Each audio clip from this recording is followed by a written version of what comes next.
रामायण हम सबने सुनी है, लेकिन क्या आपने कभी सुना है कि भगवान राम को उनकी ससुराल में गाली दी जाती है? सुनने में अपमान जैसा लगता है, पर इसके पीछे छुपा है अटूट प्रेम, सांस्कृतिक साहस और पिता का गहरा दर्द। आज चलेंगे उस भूमि पर जहां राम सीता का विवाह हुआ और जानेंगे इस गाली का पूरा सच।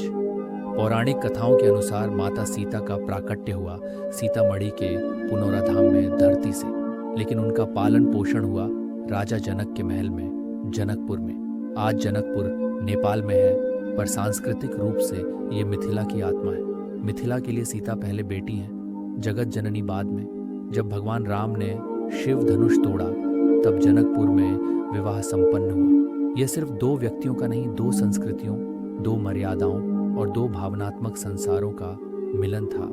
मिथिला में राम दामाद है और बिहार पूर्वांचल की शादी में एक अनोखी परंपरा होती है। साली और सरहज दूल्हे को मीठी मीठी गालियां देती हैं। इन्हें कहा जाता है गाड़ी गीत या सीठना। ये ताने नहीं, हंसी, अपनापन और अधिकार है। हमारे राजा जनक को कैसे झुका दिया? हमारी नाजुक बेटी को ऐसे ही ले जाओगे? यहाँ गाली का अर्थ अपशब्द नहीं, भावनात्मक हक है। दामाद को हंसाकर, चिढ़ाकर, अपनाकर परिवार कहता है अब तुम हमारे हो। कुछ विद्वान मानते हैं मिथिला के मन में एक टीस भी है। उन्हें लगता है कि उनकी बेटी सीता ने अयोध्या में बहुत कष्ट झेला, वनवास, लोक लज्जा और अग्नि परीक्षा। इसलिए मिथिला राम को उलाहना देती है, नफरत से नहीं, पिता और भाई के दर्द से। राम मर्यादा पुरुषोत्तम है और मिथिला ये जानती है, पर बेटी के दुख पर सवाल करना भी तो धर्म है। यही मिथिला की सच्ची शक्ति है, प्रेम के साथ साहस।